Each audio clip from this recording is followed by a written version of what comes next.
Vamos a empezar la clase.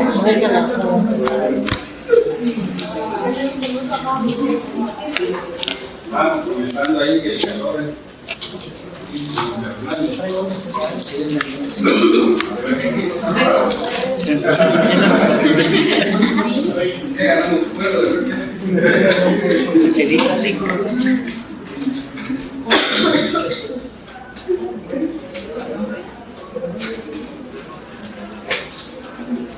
Vamos a pasar la asistencia, compañeros, y las mujeres. Las mujeres, que sean mujeres por nacimiento, ¿va?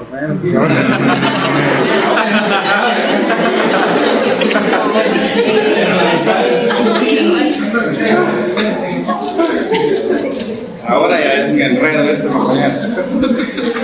Todas las mujeres que quieran colaborar, compañeros, en la lista ponen un asterisco quien quiera colaborar, quedándose un ratito el viernes para una encuesta, una tesis de psicología que va a venir una compañera. Entonces, si es mujer y quiere colaborar, pone un asterisco ahí en el listado para saber es una encuesta rápida de como de 10 minutos para terminar la clase el viernes. Solo mujeres. El viernes no tenemos comunes. Bien, lo otro, no vamos a pasar a la asistencia.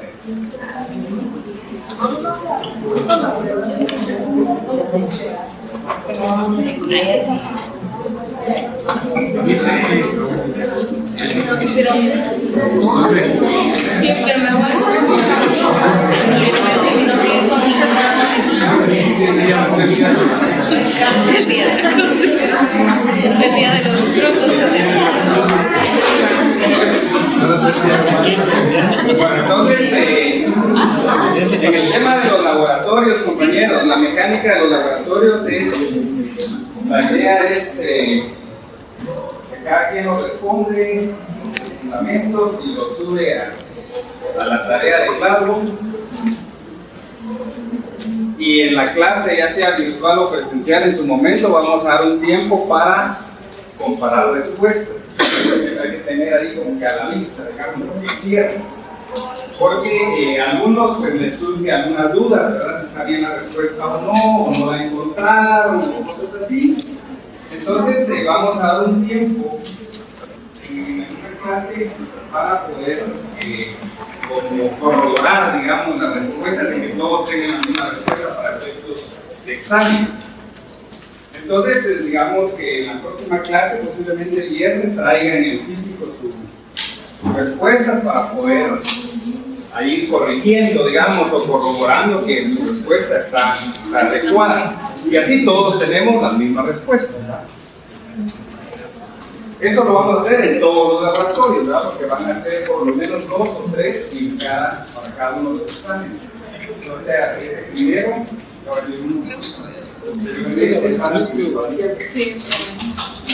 y casi siempre son del código, ¿verdad? La idea es ir ahí desempolvando el código y leyendo.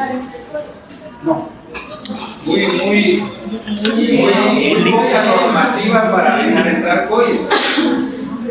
Y eso se lo pueden aprender hasta de memoria. Es poquísimo, es poco. Si ustedes ven la normativa procesal colectiva, son pocas cosas.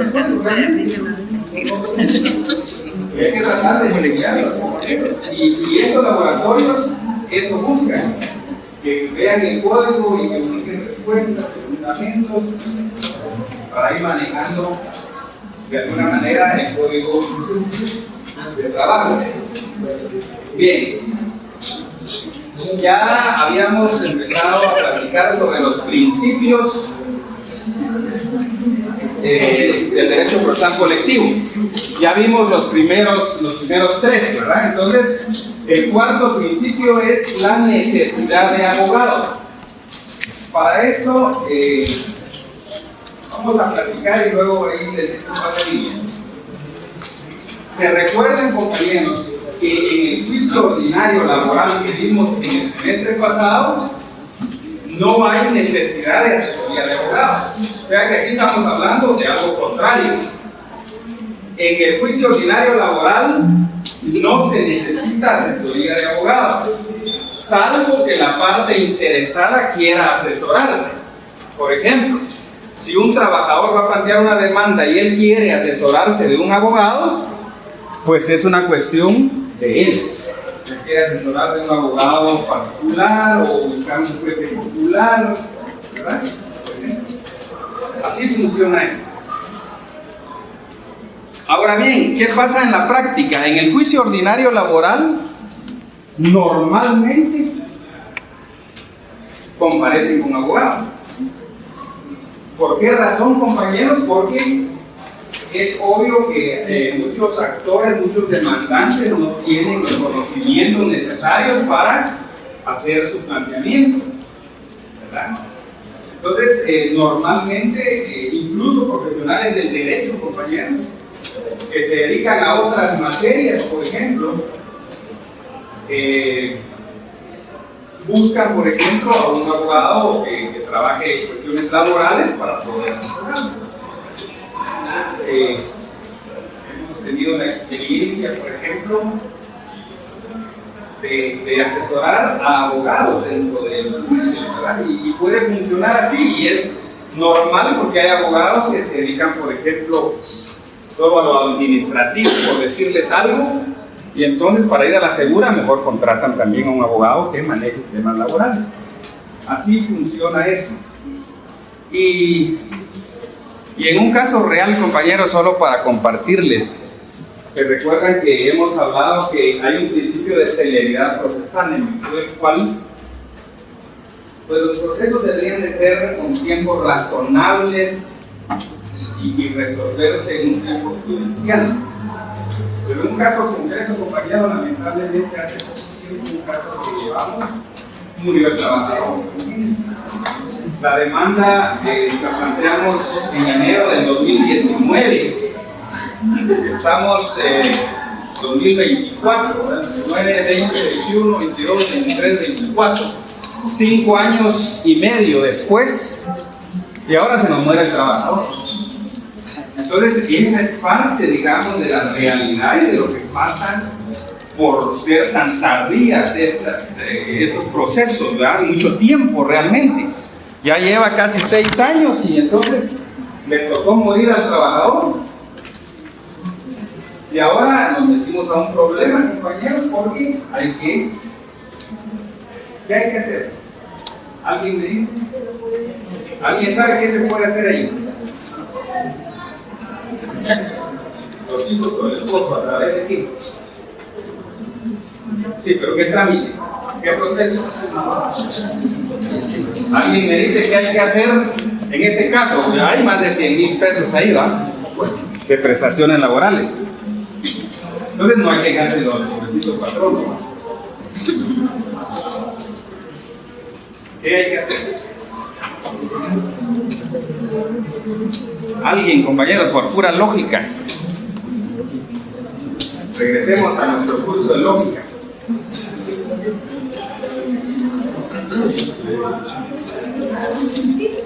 ¿Verdad, compañero? ¿Perdón? No. Vean, aquí el compañero habla del incidente post-mortem. Interesante porque lo podemos explicar para los que no se ubican ahí en el incidente. El incidente de declaratoria de beneficiarios post-mortem es cuando el trabajador muere estando activo. Entonces, si yo estoy trabajando para un patrono determinado y muero hoy, entonces está este incidente de declaratoria de beneficiarios post-mortem para poder reclamar los parientes cercanos, ¿verdad? La esposa, la cónyuge o el hijos menores, ¿verdad? Los mayores no aplican en la ley. Pero aquí la compañera nos mencionó un término, el proceso sucesorio. Cuando muere una persona, compañeros, todos los derechos, acciones y obligaciones que no se extingan con la muerte, procede la sucesión. Entonces, lo que tenemos que hacer ahí en ese caso en particular, y qué malo por el trabajo que nos dio, pero qué bueno como ejemplo para ustedes, ¿verdad? Porque lo bueno es que nos permite hablar de eso. Entonces, lo que tenemos que hacer ahí, compañeros, es radicar un proceso sucesorio, ¿sí? Y en ese proceso sucesorio, oigamos y entendamos y aprendamos, no lo escribamos en el papel, sino lo escribamos en el cerebro.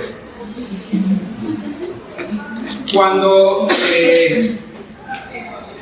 se radica un proceso sucesorio, en este caso el causante es el trabajador. Es decir, que hay un derecho que es el tema de las prestaciones laborales. ¿A qué él tenía derecho cuando murió? Bueno, entonces dentro del proceso sucesorio existe la figura de la administración de la mortuaria. Entonces lo que hay que hacer ahí es radicar la sucesión y que sea nombrado un administrador y representante de la mortuaria. Ese administrador es el que representa legalmente la mortuaria y acredita la representación con la resolución judicial y el discernimiento del cargo. Entonces, yo soy el representante de la mortuaria del causante X.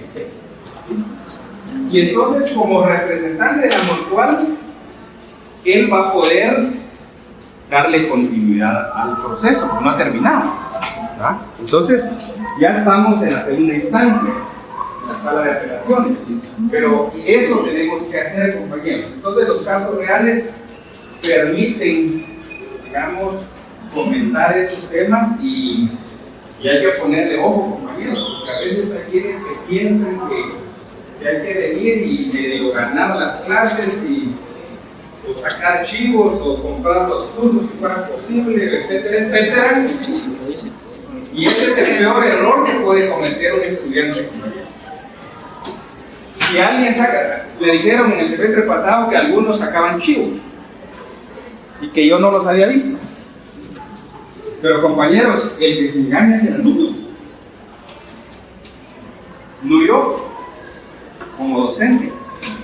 Entonces, si no tenemos esa madurez todavía, compañeros, estamos jodidos, ¿verdad? Y la madurez no tiene que ver con la edad.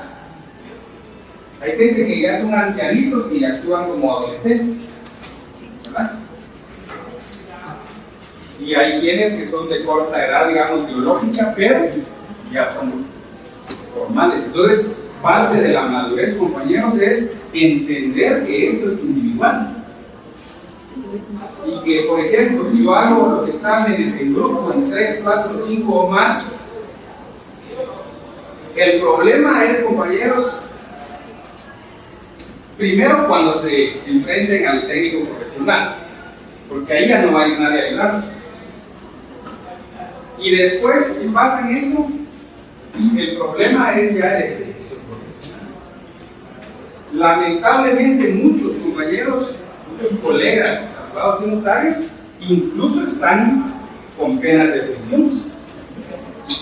Recuerden, compañeros, que el Código Civil, cuando se refiere al contrato de servicios profesionales, dice que la ignorancia es inexcusable para un profesional. Yo no puedo decir como abogado notario, si yo no sabía, disculpe, por eso cometí ese error. Yo no puedo darle lujo, compañeros. Si no, lo mismo dijeran los médicos, ¿verdad? Ya cuando está el muerto ahí, ¿va? Disculpe, pero murió, pero porque yo no sabía. Para eso se tiene una carrera de este nivel, ¿ya? Claro, tampoco es de que alguien sepa toda la biblioteca, pero sí hay que saber mucho, eso sí es cierto. Saber todo nunca se va a poder saber todo. Pase uno el tiempo que pase ejerciendo una profesión, es complicado. El derecho, compañeros, no es un mar que no es un océano, ¿no? Que lo tiran a uno y el derecho es amplísimo. Solo una rama del derecho, compañeros, es totalmente amplia. y pretender dominar todas las áreas del derecho, y aparte de ser abogados somos notarios, y por eso en otros países no será eso, sino que o es notario o es abogado. Y en otros países o es abogado criminalista o es abogado civilista, pero no puede ser abogado de todo. En cambio aquí somos abogados de todo.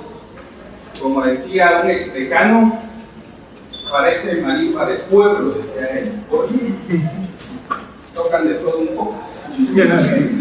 Los mismos somos los abogados, los civiles, abogados, etcétera, etcétera. Y luego que también somos notarios. Y ser notarios, compañeros, antes decían, ahora no pueden decir mucho, pero ser notarios es como tener un pie en el cementerio y otro pie en la cárcel. Es una carrera, compañeros, delicada, muy delicada. Y si somos mañositos y dejamos ahí que alguien haga una firma falsa, y si nos ponen un cheque en blanco ahí en el escritorio, compañeros, y dice llénelo usted y hagamos la firma del fallecido, o van al velorio o al entierro y todavía le sacan el dedo al muerto.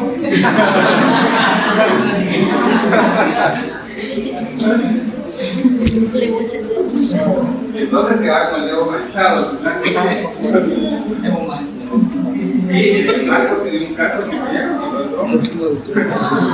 resulta que murió alguien y lo enterraron, y en la noche fueron a enterrar, va para sacarle la huella. Y entonces como que no le dio tiempo a meterlo bien, más compañeros, al otro día se dieron cuenta que alguien en la noche había ido a sacar el marco. Entonces, eso exige también en la carrera, compañeros, ser correcto. Si es usted mañoso, mejor váyase a otra carrera. Si no tiene valores, no tiene principios, se equivocó de carrera. Haga cualquier otra cosa, pero no se meta a hacer cuestiones, por ejemplo, de moralidad.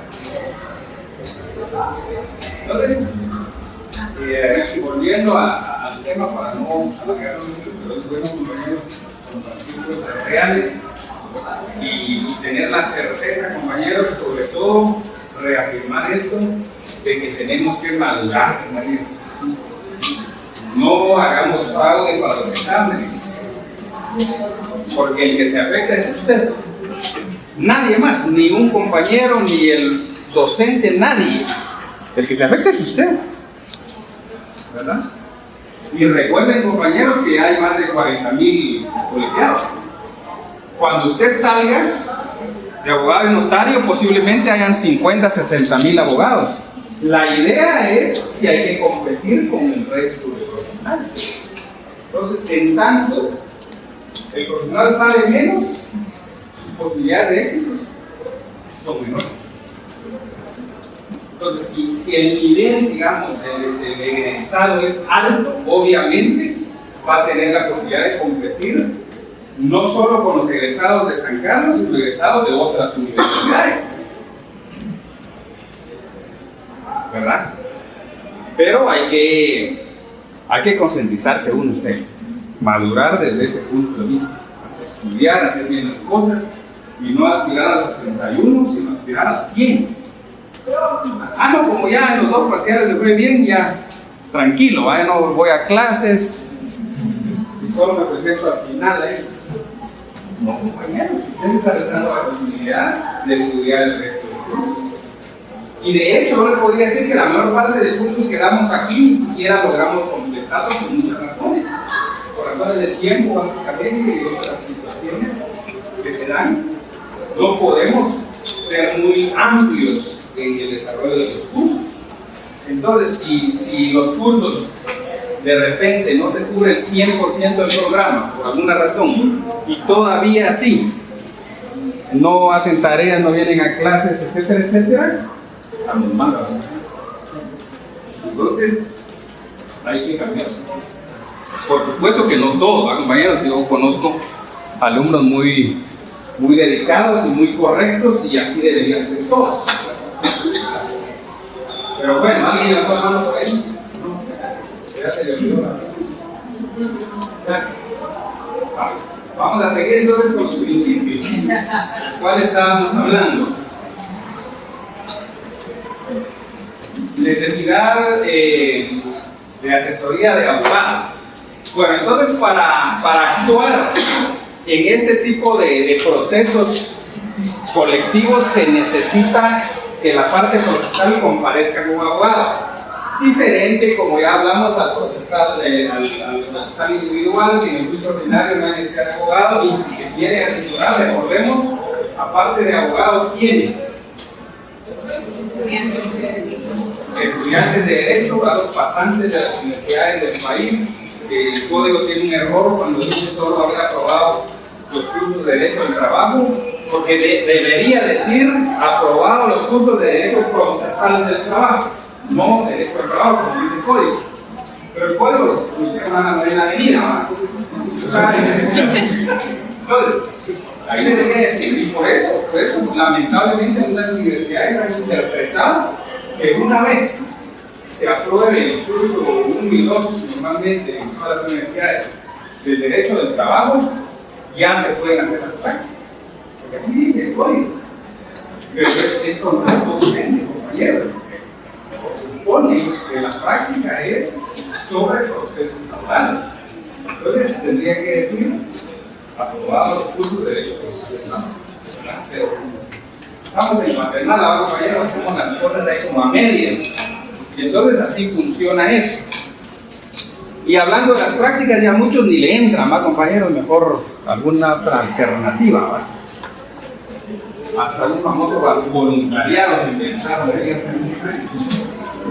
¿Sabes qué será eso, va, compañeros? Y lo convalidan como práctica.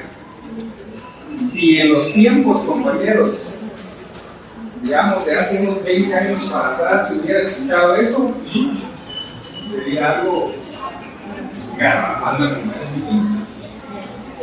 En aquel tiempo no se entendía, no se conseguía hacer una práctica si usted no iba a un tribunal. Pero a veces nos gusta la vida fácil, ¿verdad? Entonces, la práctica nos permitía ir a conocer lo difícil que son los tribunales, conocer a los usuarios del sistema, apoyar a la gente que está con recursos. Digamos, aquella señora que quería demandar a su marido por peor alimenticia, por ejemplo. Y luego se pierde ese brazo social de la universidad. Porque a través del bufete popular se devolvía a la sociedad lo que la sociedad aporta para que nosotros somos hoy. Pero llenando la boca diciendo que somos la universidad popular, que los impuestos cubren lo de la universidad y pagamos creo que todavía 90 pesos por año. Y entonces ahí estamos, compañeros. Era a través del bufete que se permitía ayudar a la sociedad. Ahora digamos que no la ayudamos.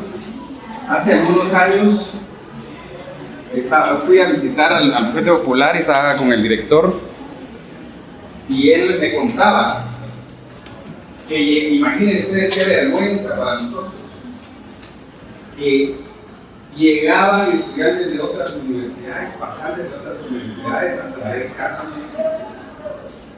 del bufete para ponerse a llorar, ¿no? Imagínense que es algo que yo nunca pensé escuchar, que un estudiante de otra universidad llegara a ver si no habían casos de más, que hay muchos, porque hay pocos estudiantes de la facultad que hacen su práctica real, a traer casos. Pero así estamos, compañeros. Por eso les digo que hay que reflexionar y cada quien se va a salvar. Esto es como el tema bíblico, ¿ah, compañeros? Que es, cada quien va a rendir cuentas, dice, ¿va?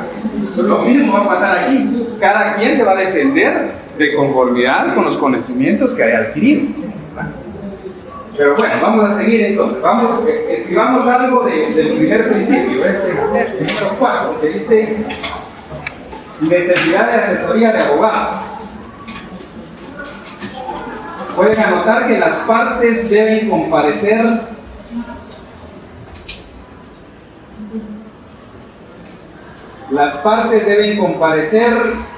con la asesoría de abogado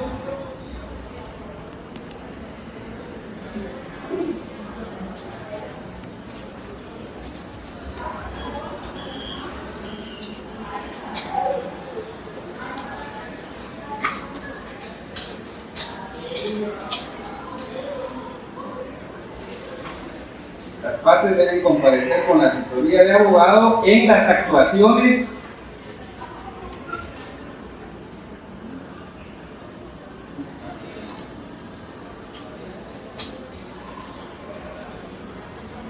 del proceso colectivo de carácter económico-social,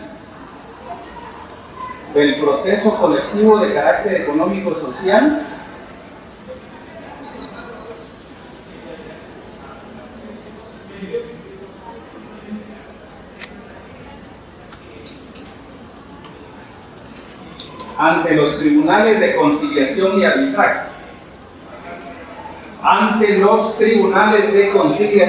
arbitraje.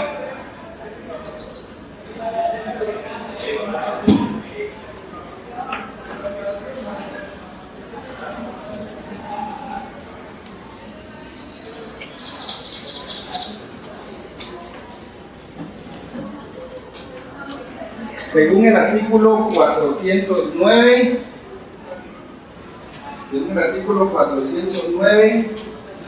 del Código de Trabajo. ¿Alguien que nos lea el 409, compañeros?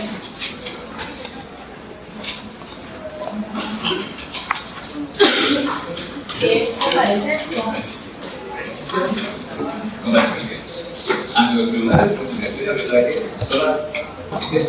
y por asesoría de abogados, las plazas deben comparecer personalmente o ser representadas. A. Por parientes de los predominados de ley o abogados se tratará de personas privadas. B. Por compañeros de trabajo se tratará de trabajadores. Y C. Por los directores, gerentes, empleados, superiores, con poder suficiente se tratará de personas jurídicas implantadas en los trabajos. En todo caso, los comparecientes deberán realizar su actividad. Bien, gracias, compañero. Entonces, ahí al principio del artículo 409 hace alusión la ley a la asesoría de abogado, antes de los tribunales de conciliación y arbitraje.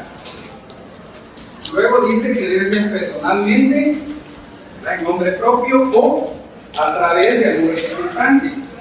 Y ahí pues se indica quiénes pueden representar, ¿verdad? Habla de parientes dentro de los grados de ley.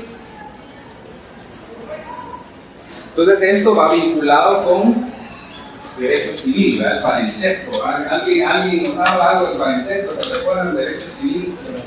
Derecho civil puro, la familia. Vamos a ver a alguien que nos tiene unos pincelazos ahí del parentesco. Una compañera.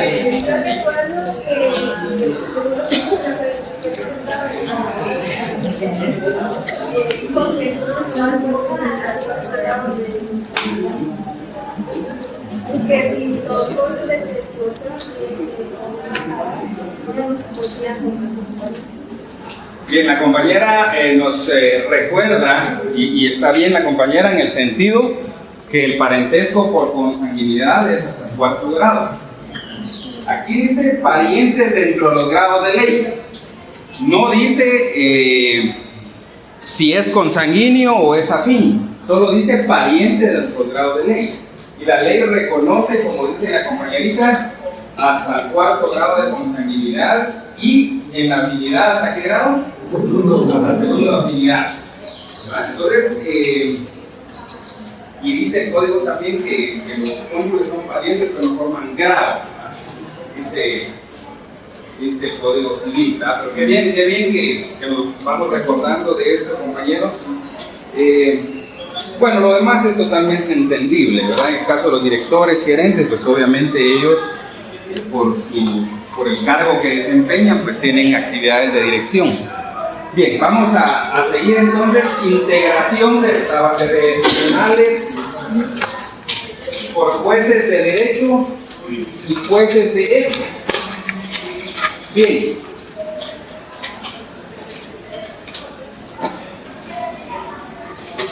Esto vamos a platicar y después ahí escriben algo.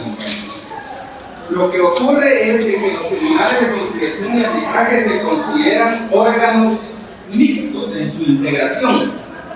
¿Por qué son órganos mixtos? Porque están integrados por jueces de derecho y jueces de hecho. ¿Quiénes son los jueces de derecho? Los jueces de derecho son los letrados, los abogados. Es decir, porque los tribunales de conciliación y arbitraje son presididos por un juez, el juez de trabajo, y él es abogado para ser juez de trabajo. Por eso es un juez de derecho. Entonces, son jueces versados en derecho, son jueces letrados, tienen la calidad de abogados, jueces de derecho, que es el juez de primera instancia, ¿verdad? De trabajo. Y los jueces de hecho son los jueces no letrados, que no están versados en el derecho. También se llaman jueces legos. Estos jueces legos son los que representan al patrono y los que representan a los trabajadores. Entonces, en un tribunal de conciliación y arbitraje que está integrado por 3 miembros, está el juez de trabajo, que es un juez de derecho, que es el que preside el tribunal, y luego a los lados está uno que representa al patrono y otro que representa a los trabajadores. ¿Sí? Así funciona esto. Así se integran, y estos jueces, por eso vamos a ver más adelante que la valoración de la prueba es según su leal saber y entender. Esto tiene lógica cuando vemos que hay jueces de hecho. Porque si uno de los jueces que no es letrado, no es versado en el derecho, a él no le podemos pedir, por ejemplo, que haga una valoración de la prueba según las reglas del Código Procesal Civil, por ejemplo, que se aplica obligatoriamente, o según las reglas que el Código de Trabajo establece. ¿Por qué? Porque él no conoce el derecho. Entonces, por eso tiene relación con los jueces de hecho. Si todos los jueces fuesen abogados, entonces no existiría esta forma de valorar la prueba. Bien. Entonces, anotemos ahí los renglones sobre esto de integración de los tribunales por jueces de derecho y jueces de hecho.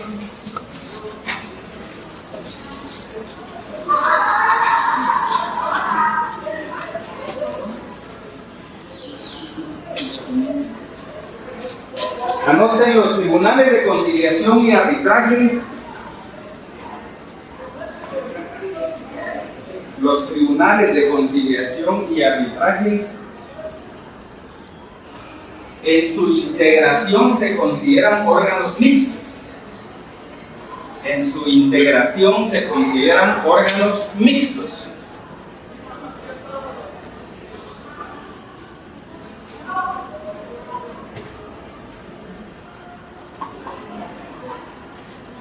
Ya que está integrado por un juez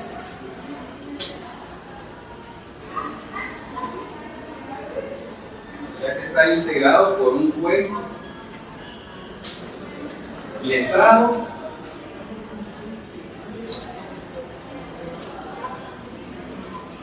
versado en derecho,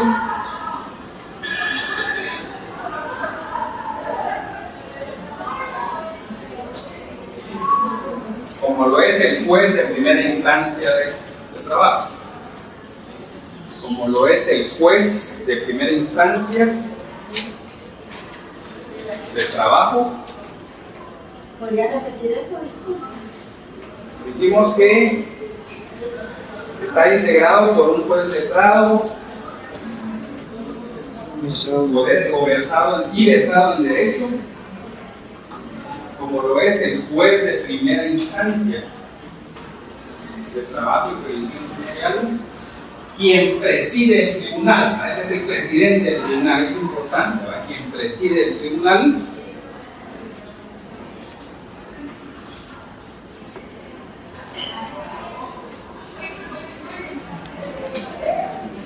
y por dos jueces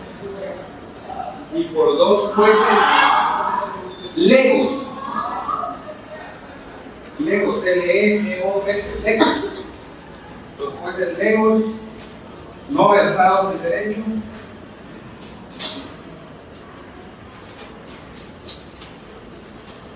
Que representan a patronos y trabajadores. Que representan a patronos y trabajadores.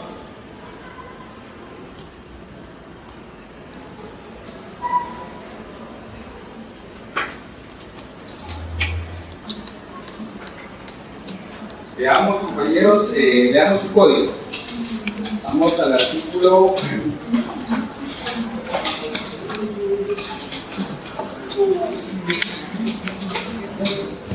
'Alguien que lo lea el artículo 293. 293.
Sin embargo, podrá renunciar ante las Cortes Supremas de Justicia y a un individuo ya superior.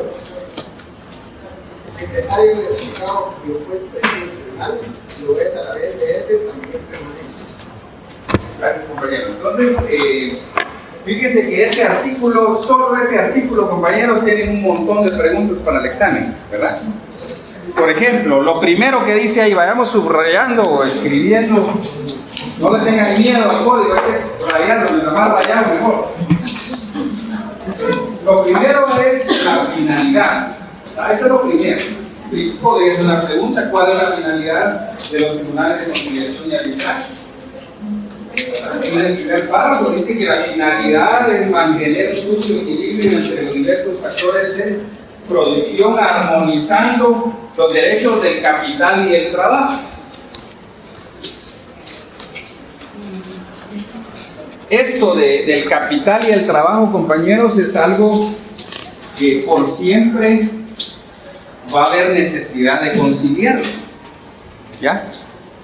Por eso, no solo en lo colectivo, sino en lo individual existe este principio de conciliación. Por naturaleza hay antagonismo entre estos dos factores, capital y el trabajo. Unos tienen la plata y otros tienen la fuerza de trabajo. Unos necesitan que trabajen a su favor y otros necesitan tener un ingreso económico, ¿ya?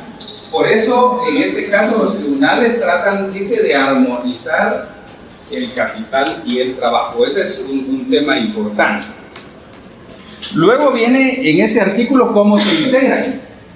Y ahí está lo que estábamos platicando con anterioridad. Se integran por un juez de trabajo y previsión social que es el que preside, dice ahí. Ahí está parte de lo que les estaba explicando, que es el presidente del tribunal, el que preside el tribunal es el juez de trabajo. ¿Sí? Luego dice que está formado por un representante titular, suplentes de trabajadores, lo mismo de patronos. Y ahí están los tres. El primero, el juez de trabajo, es el juez de derecho, y el segundo y tercero son los jueces legos. Bueno, digamos, dice, en cuanto a las funciones, otra pregunta es que el presidente es permanente, ¿va? Es decir, que él no tiene plazo, digamos, de gestión como presidente. Él siempre va a ser presidente del tribunal, porque dice ahí que es permanente. Luego, en el caso de los otros dos miembros del tribunal, que serían el representante del patrón y el representante del patrono dice, y de los trabajadores dice que ellos cumplen como tal por un año. Y es un año calendario, ¿verdad? Es un año, dice, de enero a diciembre, no es un año que se compute, digamos, de julio a junio, ¿eh? Sino que es de enero a diciembre. Va, un año natural. Luego dice algo que es importante, compañeros, también es el último párrafo, que dice que el secretario del juzgado de primera instancia también es el secretario del tribunal. Él mismo, o sea que de un juzgado de primera instancia de trabajo, el juez preside el tribunal de conciliación y arbitraje y el secretario de primera instancia también es el secretario del tribunal de conciliación y arbitraje. Eso es lo que dice la parte final. Vamos a seguir leyendo. Alguien que nos lea. Esto es muy importante, estos artículos. Los compañeros van escribiendo y subrayando estos artículos. Vamos, alguien que nos lea el 294.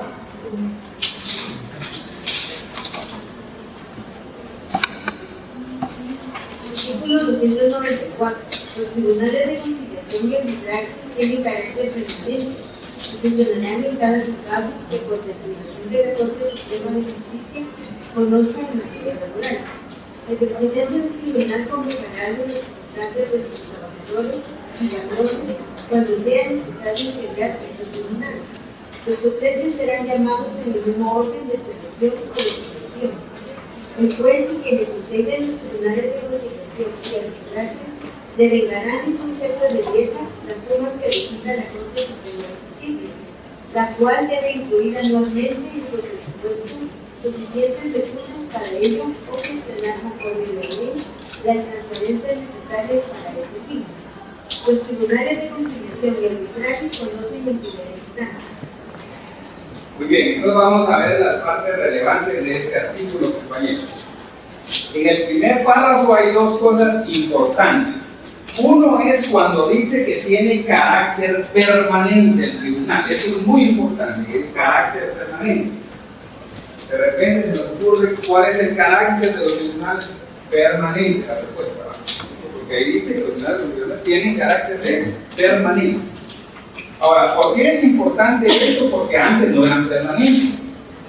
Antes eran llamados, digamos, esporádicamente cuando había casos que conocer. Era como lo que ocurría en su momento con la Corte de Constitucionalidad, que tampoco era un órgano permanente, sino que integraban la Corte cada vez que se iba a conocer algo que fuera materia o competencia de ese tribunal. ¿Sí? Ahora ya no, ahora pues es un tribunal permanente. Lo mismo pasa con los tribunales de conciliación y arbitraje, dice tienen carácter permanente. La otra palabra importante ahí es de que, donde dice que el presidente del tribunal convocará a los representantes. Es importante el término convocar. Lo que hace él es convocarlos, porque ellos ya están preestablecidos, ya están definido que ellos son los miembros, entonces solo los llaman, los convocan. Les digo esto porque hay otros artículos que usan un término diferente. Entonces, el término adecuado es convocar. El tribunal, el presidente del tribunal los convoca. Vamos al segundo párrafo. El tema de las dietas. Subrayen ahí que lo que devengan estos señores, tanto el juez como los representantes patronal o de los trabajadores, son dietas. Ellos no se consideran técnicamente trabajadores, digamos, del organismo judicial. No es un salario, sino que devengan dietas, dice ahí ese artículo. Entonces subrayemos que son dietas. De repente la pregunta es, ¿qué es lo que ellos perciben, verdad? Por el trabajo que realizan, los servicios que prestan, serían dietas. Y por último, compañeros, en el último párrafo dice los tribunales de conciliación y arbitraje conocerán en primera instancia. Eso de primera instancia es importante.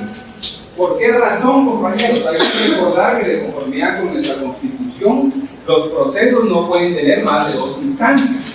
Entonces la primera instancia se agota ahí, con los tribunales de conciliación y arbitraje, y la segunda instancia le corresponde a la sala de apelaciones.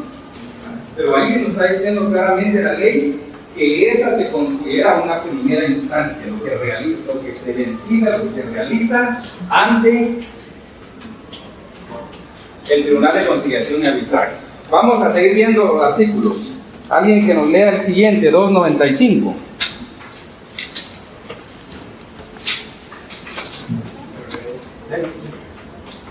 Los representantes de los trabajadores y empleadores serán propuestos por sus respectivas organizaciones a la Corte Suprema de Justicia, a más tardar el último día hábil del mes de noviembre de cada año, para que ésta califique dentro de los 15 días siguientes si los candidatos a ser nombrados reúnen o no las calidades que la ley exige.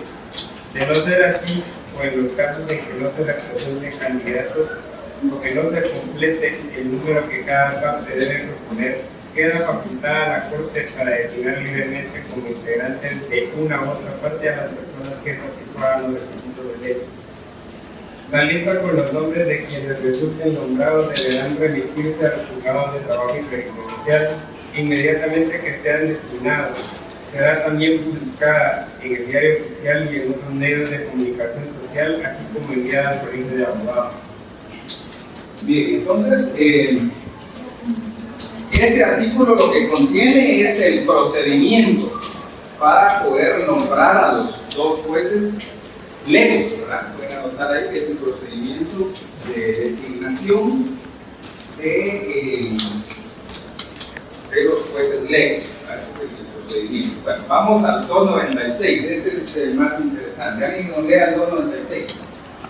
Los representantes de los patronos y de los trabajadores deben ser matemáticos naturales, de los comprendidos en el artículo 6 de la Constitución de la República, mayores de 21 años y de instrucción y buena conducta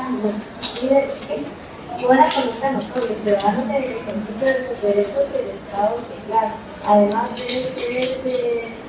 deben ser estudiados en zonas jurisdiccionales del juzgado respectivo, no pueden ser conciliadores en el ámbito de los abogados y los miembros del organismo judicial, salvo el presidente del tribunal. Bien, vayamos viendo esto del artículo.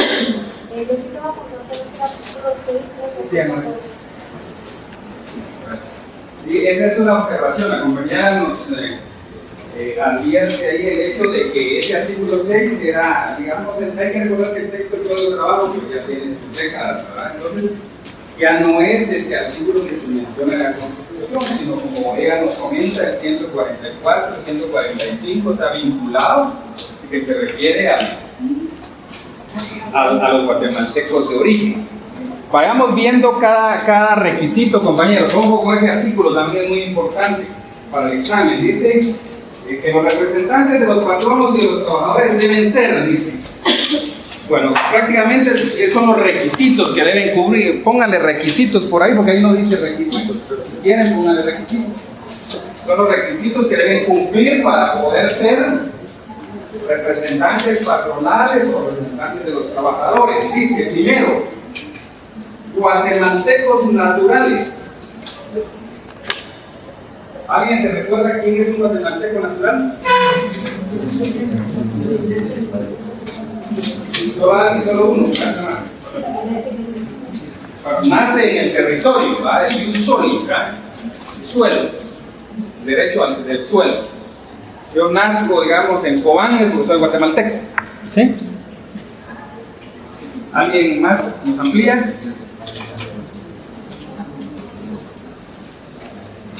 Vayamos anotando, ¿verdad? El que nace en el territorio, el que nace en nave o aeronave guatemalteca, también se considera guatemalteco, ¿ya? Que no es el territorio. Nave o aeronave guatemalteca. Y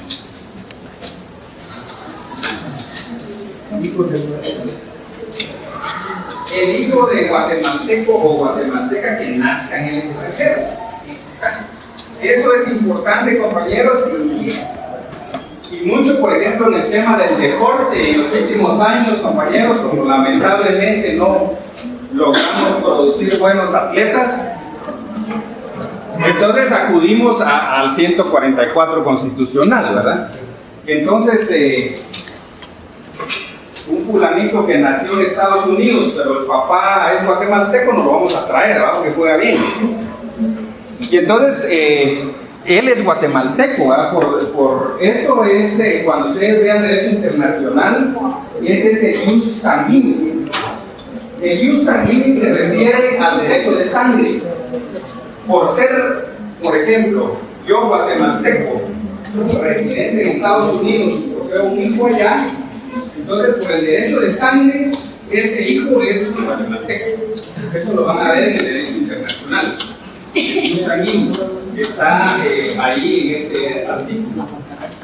Entonces, el nacido en el extranjero puede ser, digamos, basta con que uno sea, ¿verdad? Padre o madre guatemalteco, dice, en el extranjero, en cualquier país.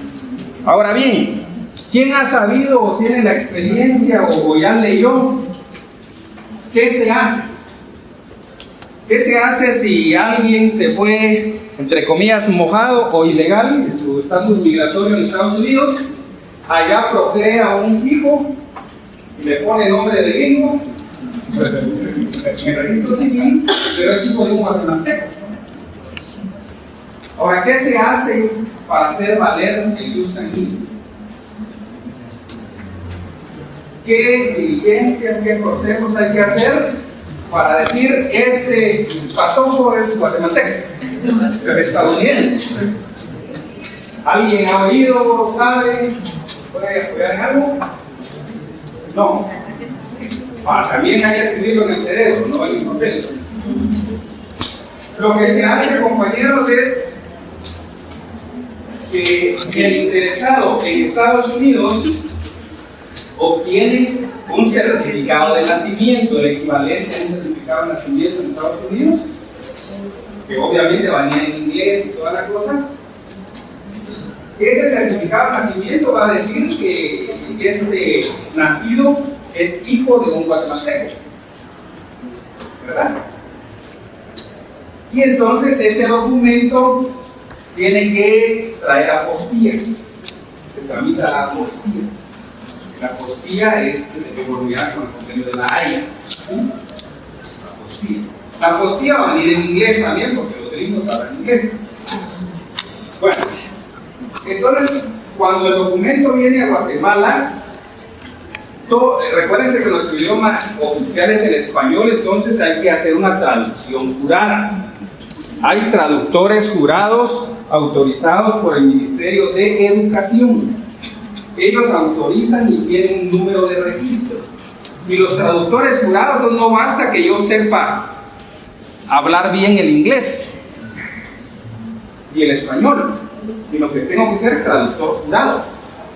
Es decir, que el traductor jurado, entonces, repito, tiene que estar autorizado, tiene un número de registro y él es el que va a decir del inglés al español, pasa del inglés al español. Luego esa documentación se protocoliza, y ahí es donde ya intervenimos los notarios. Se protocoliza la documentación y el testimonio del acta de protocolación es lo que se presenta a RENAP. Con eso RENAP inscribe a ese patojo que es guatemalteco. Tú ya vas a ser guatemalteco estadounidense, con todos los derechos que conlleva ser guatemalteco. Entonces así funciona, como ya espero que lo hayan entendido y que lo hayan grabado en la mente, porque son cuestiones que se dan en la práctica. Lo mismo ocurre, por ejemplo, ya he tenido la oportunidad como notario, cuando alguien muere en Estados Unidos, por ejemplo. Porque hay que recordar que muere, imaginémonos, que muera en Estados Unidos, inscriben la defunción en Estados Unidos y lo entierran en Estados Unidos. Entonces, ¿cómo va a constar en el RENAP de aquí que está muerto? Entonces, lo mismo que le digo. Certificado de defunción allá, apostilla, traducción jurada aquí, protocolización, se presenta al registro del RENAP. ¿Para qué? Inscriban la defunción. Entonces, ya aquí en Guatemala, ya legalmente está muerto. Porque si no va a estar el certificado de nacimiento que está vivo, no hay un documento que acredite. Entonces es importante eso, compañeros, sobre todo que la cantidad de de guatemaltecos que están sobre todo en Estados Unidos. Son millones, sobre todo por ejemplo, en California y en otros estados, hay muchísimas. Se recuerdan que hasta el Tribunal Supremo manejó el tema del voto en el extranjero. Imagínense, o sea, no son 2 o 3, pues. O sea, son miles o millones de guatemaltecos que están allá, que son ciudadanos guatemaltecos. Entonces, a cualquiera de ustedes se les va a presentar en un momento dado alguna pregunta de estas. ¿Qué hago porque mi papá murió en Estados Unidos? ¿Qué hago porque mi vecino, mi hermano, procreó un hijo en Estados Unidos?